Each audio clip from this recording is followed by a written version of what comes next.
David Corson, Thursday, July 10th, 2025, about 6:30. Just out here, looks like we're gonna get a little rain. It's spitting.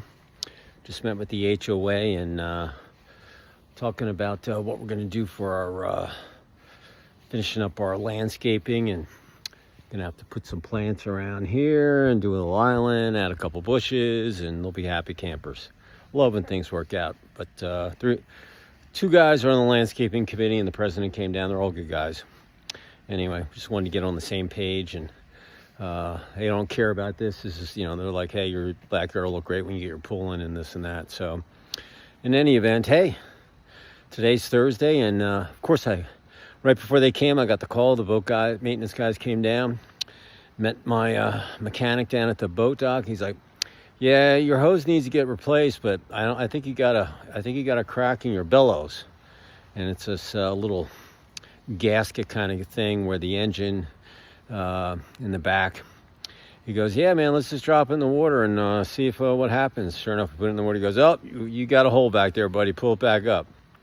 So he said, hey, here's the gig. Boat ramp's right around the corner. You're gonna have to drive it over there. I said, am I going to sink? He goes, no. Listen, you go about 33 RPMs, you plane it high. It'll probably actually might even drain a little out of there. But when they text you to meet you over there, if they say they be there at 9:15, get there at 9:30.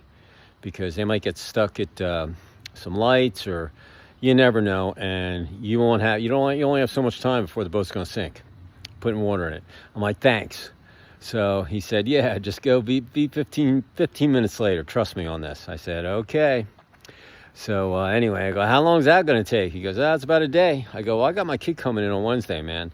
He goes, yeah, it takes me about a day to do that, and I'll get the hose put in, and I'll service it too, And I said, yeah, how much is that going to run? He goes, you know what boat means, right? I said, yeah, bust that in on 1,000. He goes, you got it. That's about what it's going to be. But at least you'll be running. I go, how many years is that going to last? He goes, you know what? If you maintain your boat, depends on how many hours you go, every couple years. You just want to maintain. It's like anything else. You maintain it, make sure your tires in your car and change the oil, whatever. It'll last, but it's always going to have maintenance. But you got an awesome boat here. So I said, yeah, we just wanted to run. It's my kid's 26th birthday. My wife's turning 60. And he goes, when are they coming in? I said, oh, he lands midnight Wednesday night. And so he goes, I'll do my best. I can't promise you, man. But if we get out of there in the morning, I got to pick another boat up here. We'll trailer it over to the shop, and I'll get cranking on it. And, we could probably get it back here by next Wednesday. And anyway, hey, we bought the boat from them. They're all good old boys. But I'll tell you, he took his shirt off and jumped in the freaking water, man. And I'm like, I haven't even been in the lake yet. How's the water? He goes, oh, man, it is refreshing. But this guy took his shirt off and jumped in, got in the back, and then he goes, well, let's lift it up, man. We'll see if we get any water. And then he lifted it up. Water came in, and he jumped back in. He goes, yeah, man, you got a hole down there, man. So he's like, yep, you got to get it out of here. And when we bought the boat, they were like, if you don't need the trailer, we'll buy the trailer back from you. So I said, hey, man, I gave you the trailer back. And he said, hey, no big deal. We got plenty of trailers, man. We'll pick it up. Where's the nearest boat dock? I'm like, right around that corner, man. He goes, well, like I said, if he calls you to be there at 9:15, get there at 9:30. He'll have the trailer waiting there for you, and you get the boat. Of course, my wife's going over to see my mother-in-law in the morning. She's coming back Monday, so I'm going to have to do this all myself, but that's okay. I got to get up early. I'll get my TGIF Friday video done. I'll come back, and I'll just work all weekend. I got so much stuff to do. Get the house cleaned up. I got to get my studio finished, and just all the stuff. Get my magazine. I'll be proofing, getting ready, everything ready to post on Monday, and then rock and roll.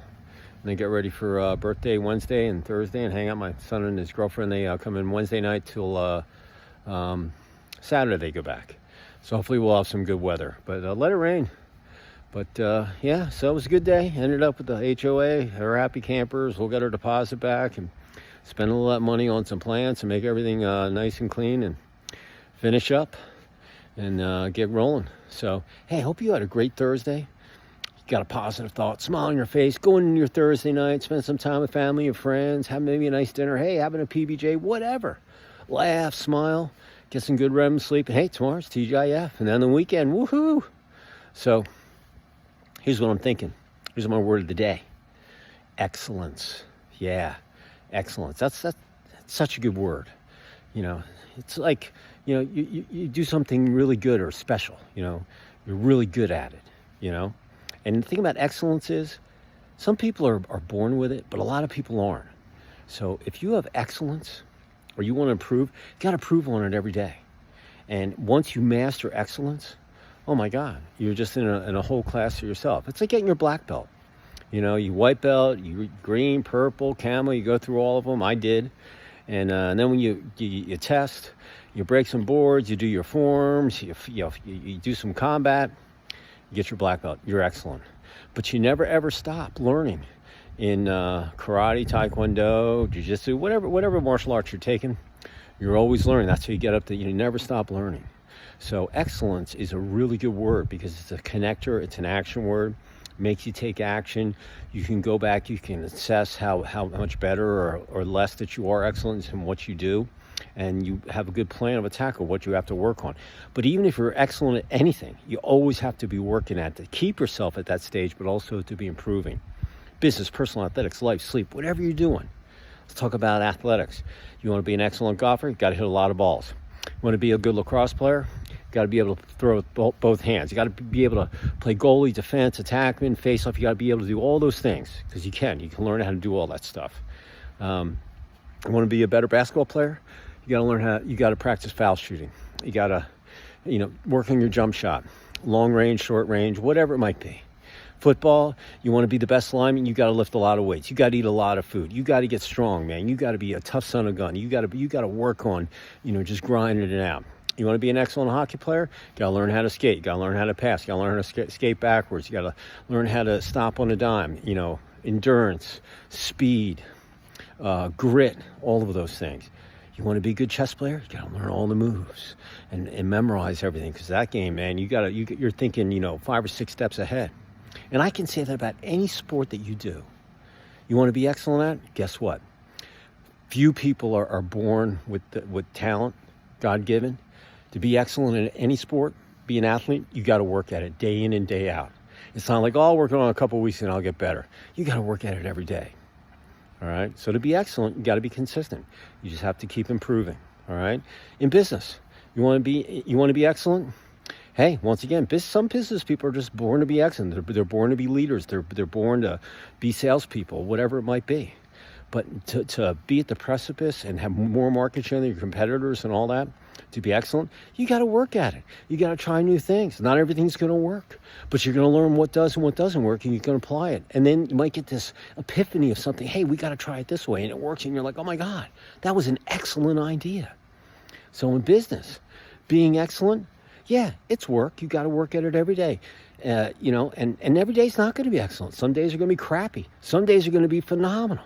Most days could be excellent. And the more excellent days that you have, the better off you'll be. The more money you're going to make, the happier you're going to have. You're going to be having more fun, be taking market share, generating revenue, being able to hire more people. It's just the possibilities are endless.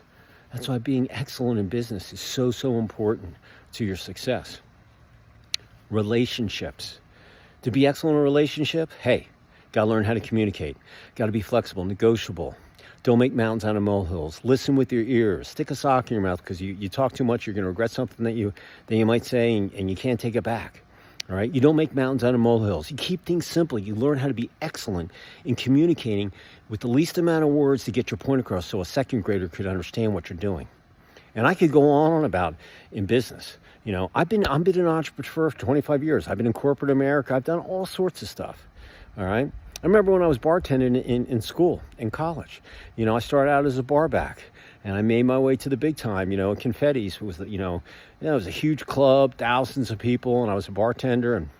But I had to learn all the drinks and all that stuff, and mixing and matching, and making sure my till was right on the money when we were, reconciling at the end of the night. I had to learn all that, but I was an excellent bartender. I really was. And but I wasn't born with it. I had to learn it. And but getting back to relationships, it's your responsibility to make positive out of negatives. It's your responsibility to make sure every day is excellent. And if it's not excellent, you got to figure out how to make it excellent. All right? And the more excellent days that you have in a personal relationship, than not, the more fun you're going to have, and life was just so much more pleasurable to, go through. Like right now, I'm getting kind of spitted on by the rain. I don't care. I had an excellent day. Got the HOA happy, found out what's wrong with my boat. I got a couple more ads in, my copier's now, fixed. Got our golf cart yesterday. I had an excellent week, My mom just got home. My mother-in-law is going to come see the house, at the end of the month. My wife's my son's birthday. It's an amazing time to be alive. But I've had an excellent week. And tomorrow I'm going to finish strong with momentum. My wife's going to leave in the morning. I'm going to take the boat over. I'm going to get my TJ, and I'm going to get everything. I'm going to have an excellent day. I'm already prepared for it. I'm going to have an excellent night here too. So, but it's not just personal. It's casual conversation with the gentleman that came out and worked on my boat. We were talking, and then I found out he was a gunsmith, and I was talking about this 22 pump that I have in the safe. And he's like, "Hey, man, you give me that thing. I'll get it working, man." And I said, "When you see this gun, you're going to freak out. It's old. It's from World War II. He's like, "Oh, man, you got to show me that thing." I go, "Well, look, let's get the boat fixed. And when we're done, I'll bring you over to the house, and we can look at some of my weapons." And but the 22 pump, man, it's like, it's old school. It's really, really old. But I know he's going to kick any guy that's a gunsmith. He'll be like, "Wow, where did you get this?" "Oh, my grandfather inherited it," and he goes, "You don't see these. This is awesome." So, but just had my little conversation with him. We're talking about the engine and this and that. He knew I was a good guy. I was positive about everything. And he's like, "Hey, man, I'm going to get this boat." First of all, he goes, "These Sea Rays, they're excellent boats, man. They're awesome, and I'm going to make it perfect for you. You'll be very proud." I'm like, "Hey, man, that's why we bought it from you guys. You guys had an excellent reputation." It's exactly what I said. So, and there's a lot of boat guys up here. They don't. These guys are honest guys. We bought the boat, they winterized it. And look, they're excellent at what they do. I have no problem paying for that stuff because I could probably fix that thing, but I don't want to have to take it off. I don't have a jack. I don't have all that stuff. Let them do it. But I'm going to tell you, I'm going to go over to the shop and watch it if I have time, and to get a little video of it and show me what I'm doing. So, but yeah, excellent. And that casual little conversation we had, for like 15 minutes, we were down there. He jumped in the water back. I gave him a ride up on the golf cart to his truck, and we were talking about guns. I know he's like, "Hey, man, I'm going to take care of that guy," because it was excellent. He didn't freak out when I told him what was wrong and this and that. So, and last but not least, excellence with your body. You got to maintain your body. Just like my boat, I got to take care of it. You got to maintain it. I got to feed it. I got to make sure it gets rest. I got to make sure it gets the right protein. I make sure if I'm out in the sun, I've got my sunscreen on. I can go all down things that have to work in your body. But the most important thing is giving it sleep. So at the end of the day, when I'm unplugged and brushing my floss, my body knows, all right, man, I've kicked ass for David all day, and I know I'm going to get about 6 to 8 hours of sleep. I get about 6 to 6.5, and then I'm up early in the morning. But it knows when I'm unplugging, oh man, here's my time to just get some excellent rest, recharge my battery so I can be a thoroughbred when I get up for David in the morning, man, and make that Friday one of the best Fridays ever. And I've trained my mind to think that way. Just, hey man, I'm going to treat my body with excellence. I'm going to do everything I can. As long as you treat your body like that, it'll perform for you for the rest of your life, as long as you're breathing. Doesn't matter how old you are. All right, because your age is just a number. Your mindset is what determines, how you operate. And if there's something about excellence that I didn't mention in a 24-hour day, business, personal, athletics, life, sleep, whatever, be excellent with that too. It's from the heart. Take it to the bank. Put up your knowledge vault and use it for whenever you need it. And if you work on being excellent every day, every week, every month, for the remainder of the year, all the way to December 31st, all right, you will see a change in yourself. You'll be able to look yourself in the mirror. And you're going to be able to say, "Oh, wow, I have changed." And you know who's going to see a difference? Your mind will, number one, but all your friends will, your cohorts, your teammates, everybody you deal with, your spouse, your husband, your wife, your kids, your pets. They're all going to see, "Man, what have you done?" "Oh, I've worked on being excellent," And I'm just telling you, you will see a change. And you can't do it for a couple of weeks and become excellent. You got to work at it every day. Michael Jordan, even though he was the top of his game, he practiced every day on getting better, even though he was an amazing top of his game. Tiger Woods, I could go down to all these athletes. They work on it every day because they know that, they can always improve. All right. So that's my word of the day. Excellent. But you know what? If you input your data right here on your phone for the next 6 months, you'll have about a little less than 180 days on being excellent. And you'll remember every day. Some days you were better, some days you weren't. You can figure out where you are. You can assess, repeat, and then put it in action. But you got to do it at least for 6 months. Take my word for it. You get it done, you'll be blown away that you did it. Don't miss a day. Be consistent. Do it every day. So listen, it's raining. I appreciate you all out there. Be safe. Have a great rest of your Thursday. Awesome TGI tomorrow. Hey, take action. Excellence.